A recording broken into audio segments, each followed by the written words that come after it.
ज्यादा पढ़ने से ज्यादा मार्क्स आते हैं ऐसा बिल्कुल भी नहीं है। पढ़ते जा रहे हैं पढ़ते जा रहे हैं पढ़ते जा रहे हैं पढ़ते जा रहे हैं। पहले चैप्टर का सवाल का जवाब नहीं दे पाते, पहले चैप्टर पहले सही तरीके से पढ़ने से ज्यादा मार्क्स आते हैं। साइंस स्ट्रीम में 96% लाना किसी चुनौती से कम नहीं है। सिर्फ प्रैक्टिस पेपर्स कर सकते हो और क्वेश्चंस कर सकते हो। इन क्वेश्चन बेसिक कॉन्सेप्ट्स पे आते हैं और एप्लीकेशन ऑफ बेसिक कॉन्सेप्ट्स पे आते हैं, और वो आप किसी किताब से कर सकते हैं। अगर और अपने नोट्स को आप जितना बार रिवाइज करेंगे आपका मार्क्स उतना ही बढ़ेगा। एग्जाम के अंदर इन 5 स्टेप्स को फॉलो करके आना, देखो मार्क्स आपके कैसे इंक्रीज होते हैं। सो हाय एवरीवन, मेरा नाम है Prashant, mentor of thousands of students. अच्छा, आपने नोट करा होगा ना, कुछ ऐसे आपकी क्लास के स्टूडेंट्स होंगे, या तो वो स्टूडेंट आप भी हो सकते हो, जो कि एग्जाम से कुछ दिन पहले पढ़ते हैं, 1 रात पहले पढ़ते हैं, 2 रात पहले पढ़ते हैं और मार्क्स बहुत अच्छे लेकर आते हैं। पता है ऐसा क्यों पॉसिबल हो पाता है? क्योंकि वो स्टूडेंट्स स्मार्ट स्टडी करते हैं। अब सोच रहे होगे स्मार्ट स्टडी होती कैसे है, वही आज बताने आया हूं। 5 स्टेप्स बताऊंगा स्मार्ट स्टडी के, अगर इनको फॉलो करा मार्क्स आपके ऑटोमेटिकली इंक्रीज होंगे और शायद आप भी अपनी क्लास के टॉपर बहुत आसानी से बन पाओगे, वो भी कम समय के अंदर। एक एक करके सारी टिप्स समझाता हूं। पहली टिप समझाता हूं बड़ी ही एक इंटरेस्टिंग स्टोरी के साथ। ये स्टोरी है एक स्कूल की। एक स्कूल के अंदर एक बार एक टीचर होते हैं जो कि क्लास के अंदर आते हैं। क्लास के अंदर आकर वो बड़ा ही एक टफ सवाल दे देते हैं सभी स्टूडेंट्स को, एक ऐसा सवाल जो कि क्लास का एक भी बच्चा सॉल्व नहीं कर पाता। 10-15 मिनट तक सब स्टूडेंट्स बैठे रहते हैं, सॉल्व करने की कोशिश करते रहते हैं, बट कोई सॉल्व नहीं कर पाता। 10-15 मिनट बीत जाते हैं। उसके बाद जो टीचर थे क्लास के, वो 2 टॉपर स्टूडेंट्स को बुलाते हैं अपने पास और उन 2 टॉपर स्टूडेंट को बोलते हैं, अच्छा तुमसे टफ सवाल नहीं हो पाया, कोई दिक्कत नहीं है, तुम्हें ना मैं एक इजी सवाल दे देता हूं, अब इसको तुम सॉल्व करने का ट्राई करो। अब वो टॉपर स्टूडेंट उस इजी सवाल को ट्राई करते हैं सॉल्व करने का, बट उनसे वो इजी सवाल भी सॉल्व नहीं हो पाता। अब बड़े निराश होकर वो अपनी बेंच पे जाकर वापस से बैठ जाते हैं। अब टीचर क्या करते हैं कि वो जो मुश्किल सवाल था ना, उसको क्लास के जो ब्लैक बोर्ड होता है उसके ऊपर सॉल्व करा देते हैं और सबको समझा देते हैं कि जो टफ वाला सवाल था उसको ऐसे सॉल्व करते हैं, मतलब उसे पूरा का पूरा सोल्यूशन सबको दिखा देते हैं। अब वो टीचर 2 एवरेज बच्चों को बुलाते हैं, क्लास के 2 एवरेज बच्चों को बुलाते हैं और उन्हें वही सेम इजी सवाल देते हैं जो कि उन 2 टॉपर को दिया था ना, वही इजी सवाल देते हैं सॉल्व करने के लिए। और शॉकिंगली वो जो 2 एवरेज बच्चे थे ना, उन्होंने वो आसान सवाल सॉल्व कर दिया, जबकि वो जो 2 टॉपर बच्चे थे ना, वो तो इस सवाल को सॉल्व ही नहीं कर पाए। सब क्लास के स्टूडेंट शॉक हो गए, यार ये कैसे पॉसिबल है, क्लास के टॉपर सॉल्व नहीं कर पाए, एवरेज ने कैसे कर दिया। तुम भी शॉक हो गए होगे ना, तुम भी सोच रहे होगे ना ये कैसे पॉसिबल हो पाया। ये पता है क्यों पॉसिबल हो पाया? क्योंकि जब उन 2 टॉपर बच्चों को बुलाया तो उनके दिमाग में ऑलरेडी प्रेशर था। किस चीज का प्रेशर? कि एक सवाल तो हमसे ऑलरेडी सॉल्व नहीं हो पाया है ना, एक मुश्किल सवाल जो कि हम 15 मिनट से सॉल्व करने की कोशिश कर रहे हैं वो तो हमसे ऑलरेडी सॉल्व नहीं हो पाया, अब एक दूसरा सवाल और दे दिया। उनके दिमाग में ऑलरेडी प्रेशर था, जिस प्रेशर की वजह से वो एक आसान सवाल भी सॉल्व नहीं कर पाए। जबकि जब उन 2 एवरेज बच्चों को बुलाया ना, तो उस समय तक टीचर ने वो जो पिछला सवाल था ना, वो पूरा का पूरा सॉल्व करा दिया था, जिससे क्या हुआ, उनके दिमाग का जो प्रेशर था ना वो खत्म हो गया, उन्हें पहले सवाल का सोल्यूशन मिल गया। अब जब उनको दूसरा सवाल दिया गया जो कि एक आसान सवाल था, तो उन्होंने बड़ी आसानी से उस सवाल को सॉल्व कर दिया। तुम सोच रहे होगे भैया ये कहानी आप हमें क्यों बता रहे हो? क्योंकि ये कहानी बहुत ज्यादा इंपॉर्टेंट है और यही है हमारा पॉइंट नंबर 1, जो कि है ओवर थिंकिंग। देखो, तुम पूछते हो ना कि प्रशांत भैया हम पढ़ते तो हैं बट एग्जाम के अंदर ना हम चीजों को भूल जाते हैं, हम याद नहीं कर पाते, पता नहीं कैसे। ये पता है क्यों होता है? क्योंकि आप पढ़ तो रहे हो बट आप ओवर थिंकिंग बहुत कर रहे हो। कितने ऐसे स्टूडेंट्स हैं जो कि ये सोचते रहते हैं कि यार एग्जाम के अंदर मार्क्स कितने आएंगे भैया, अगर एग्जाम के अंदर अच्छे मार्क्स नहीं आए तो क्या होगा भैया, अगर टीचर ने मुझसे ये बोल दिया, अगर मेरे पेरेंट्स मुझसे डिसअपॉइंट हो गए, मेरे रिश्तेदार क्या बोलेंगे अगर मेरा रिजल्ट नहीं आया तो, मेरा सिलेक्शन नहीं हुआ तो क्या होगा। कितने ऐसे स्टूडेंट्स हैं। हम क्या कर रहे हैं? हम हर रोज ओवर थिंकिंग कर रहे हैं, हम दिमाग को भरे जा रहे हैं और उसके बाद पढ़ने बैठ रहे हैं। अरे भाई, दिमाग तुम्हारा इतना है, पूरा तुमने भर रखा है, अब तुम पढ़ने बैठोगे, 10 घंटे पढ़ो, 12 घंटे पढ़ो, 24 घंटे पढ़ो, कुछ जाएगा अंदर? नहीं जाएगा। सबसे बड़ी प्रॉब्लम है ओवरथिंकिंग। 99% स्टूडेंट्स इस प्रॉब्लम की वजह से नहीं पढ़ पाते। अगर आपने ओवरथिंकिंग करना बंद कर दिया ना, भरोसा मानो आपको 12 घंटे पढ़ने की जरूरत नहीं है, आप कम पढ़ोगे बट आपके मार्क्स बहुत अच्छे आने लगेंगे। और वो जो स्टूडेंट है ना जो आखिरी के समय पर पढ़ते हैं, वो पता है क्यों अच्छे मार्क्स लाते हैं? क्योंकि वो ओवर थिंकिंग नहीं करते। वो ये नहीं सोचते कल क्या होगा, परसों क्या होगा, वो सोचते हैं भाई जितना टाइम है पढ़ लेते हैं, अपना बेस्ट लगा देते हैं और वो अच्छे मार्क्स ले आते हैं। तो पहला स्टेप याद रखना है, avoid over thinking, one of the most important step. अब बढ़ते हैं हमारे दूसरे स्टेप की तरफ, जो कि है टाइगर स्ट्रैटेजी। बड़ी ही इंपॉर्टेंट स्ट्रैटेजी। देखो, आपने एक टाइगर को, एक शेर को शिकार करते हुए देखा है? अच्छा चलो मान लो नहीं देखा हो, कभी मूवीज वगैरह में तो देखा होगा। अगर मूवीज में नहीं देखा तो मैं बता देता हूं, जो शेर होता है, जो टाइगर होता है ना, वो हर रोज शिकार नहीं करता, वो ना कभी कभार शिकार करता है, मतलब वीक में 1 बार, महीने में 1-2 बार ही शिकार करता है। बट जब वो शिकार करने जाता है ना, तो अपनी वो पूरी एनर्जी लगा देता है, पूरी चीजें लगा देता है, अपना बेस्ट लगा देता है उस शिकार के पीछे, है ना।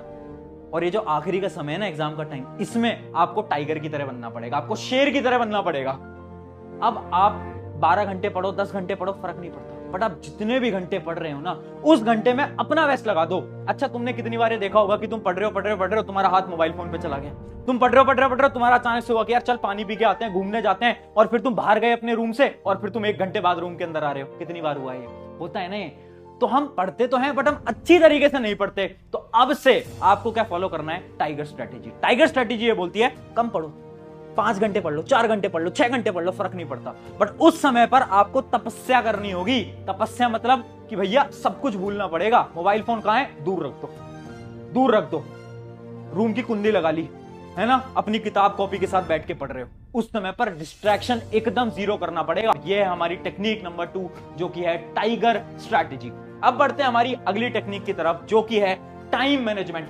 सबसे बड़ा सवाल जो कि मुझसे हर एक स्टूडेंट पूछता है कि भैया टाइम नहीं है, भैया टाइम ही नहीं है, भैया एग्जाम इतने पास हैं, एग्जाम तो हमारे ऑलरेडी चल भी रहे हैं, और भैया इतना कम टाइम है, कैसे हो पाएगा, मेरा दिन तो यहाँ वहां चला जाता है। उसके अलावा भैया मैं टाइम टेबल बनाता भी हूँ, बनाती भी हूँ, बट मैं फॉलो ही नहीं कर पाता, फॉलो ही नहीं कर पाती, है ना। ये सारे डाउट्स है ना। अब ध्यान से सुनना, आपको बोल कौन रहा है कि टाइम टेबल बनाओ? कौन कह रहा है आपको टाइम टेबल बनाने के लिए? भैया सब बोलते हैं, हमारे टीचर बोलते हैं, यूट्यूब पे बोलते हैं सब। मैं क्या बोल रहा हूं? टाइम टेबल मत बनाओ। हाँ, आखिरी के समय पर टाइम टेबल नहीं बनाना। फिर क्या करना है? भैया डेली गोल लिखना है। डेली गोल क्या होता है? हर रोज के टारगेट्स लिखो ना, कि आज मैं क्या करने वाला हूं। जैसे कि एक एग्जांपल दे देता हूं, मान लो आप टाइम टेबल बनाते थे कि 10 से 11 मैं ये करूंगा, 11 से 12 मैं ये करूंगा, ऐसा। अब ऐसा टाइम टेबल मत बनाओ, डेली के टारगेट्स लिखो कि आज मुझे एक मेरा चैप्टर है XYZ, उस चैप्टर को खत्म करना है, उस चैप्टर को खत्म करना है। अब चाहे कुछ हो जाए, अब चाहे सुबह हो रही है, शाम हो रही है, रात हो रही है, ये चैप्टर जब तक मैं खत्म नहीं करूंगा मैं सोऊंगा नहीं। ऐसी डेडिकेशन अगर आ गई ना तुम्हारे अंदर, कोई रोक नहीं पाएगा, कोई रोक नहीं पाएगा तुम्हें।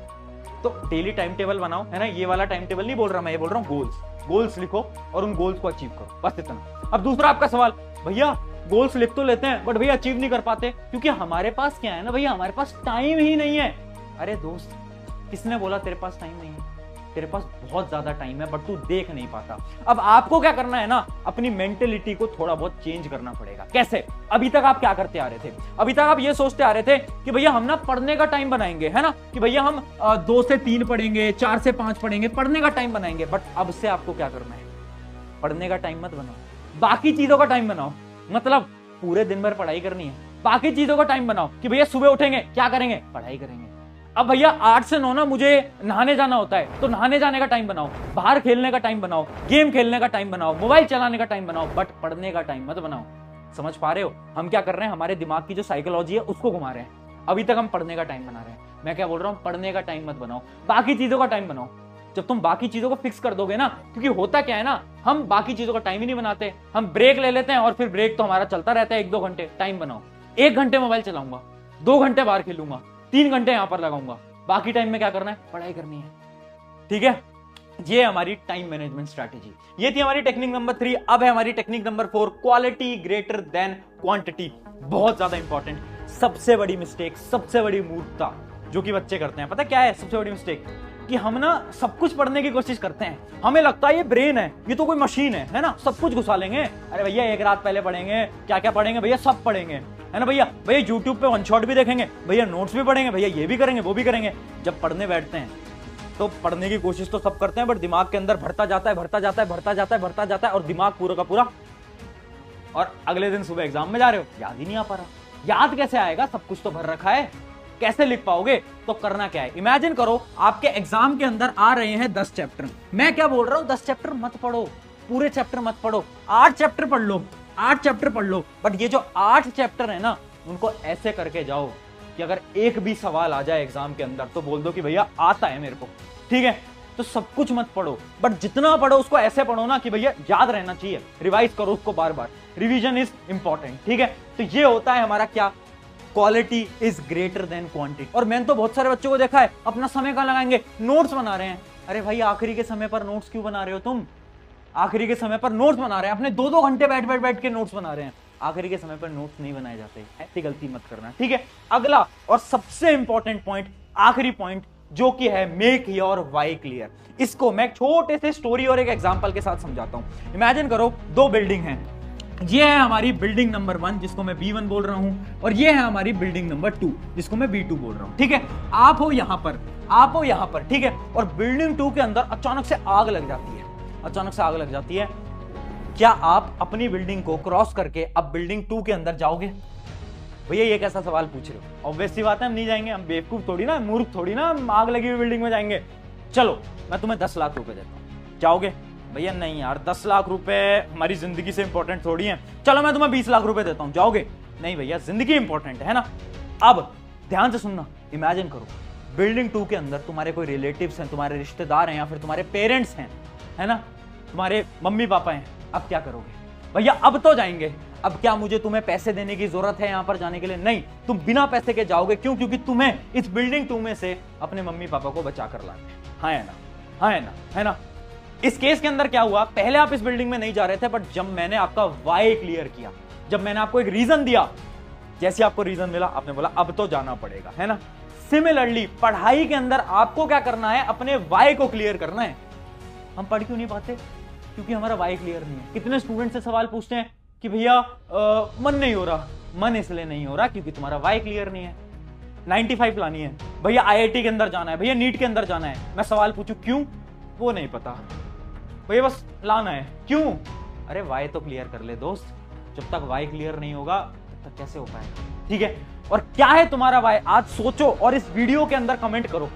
इस कमेंट के अंदर सब स्टूडेंट्स अपना वाई बताएंगे कि तुम्हारा रीजन क्या है, क्यों लानी है 95, क्यों करना है टॉप, क्यों करना है IIT JEE, क्यों? रीजन क्या है? वाई। हर एक स्टूडेंट आज अपना वाई लिखेगा, जिससे कि तुम्हें याद रहेगी यार ये मेरा रीजन है जिसकी वजह से मुझे मेहनत करनी है और पढ़ाई करनी है। तो ये थी आज की वीडियो जिसके अंदर मैंने आपको 5 स्मार्ट स्टडी की टिप्स बताई। अगर इन टिप्स को फॉलो करते हो, और मैं बोल रहा हूं अगर सच में फॉलो करते हो, वीडियो देख के चले जाओगे भूल जाओगे, कोई फायदा नहीं है दोस्त। सच में फॉलो करो, ट्राई करो, देखना कुछ दिन के अंदर रिजल्ट्स मिलेंगे और जो आपके मार्क्स हैं वो अचानक से इंक्रीज हो जाएंगे। शुक्रिया एवरीवन, मेरा नाम है प्रशांत। अगर वीडियो अच्छी लगती है चैनल सब्सक्राइब करना वो आपकी मर्जी है, बट अपने एक दोस्त के साथ तो जरूर शेयर कर देना। शुक्रिया एवरीवन।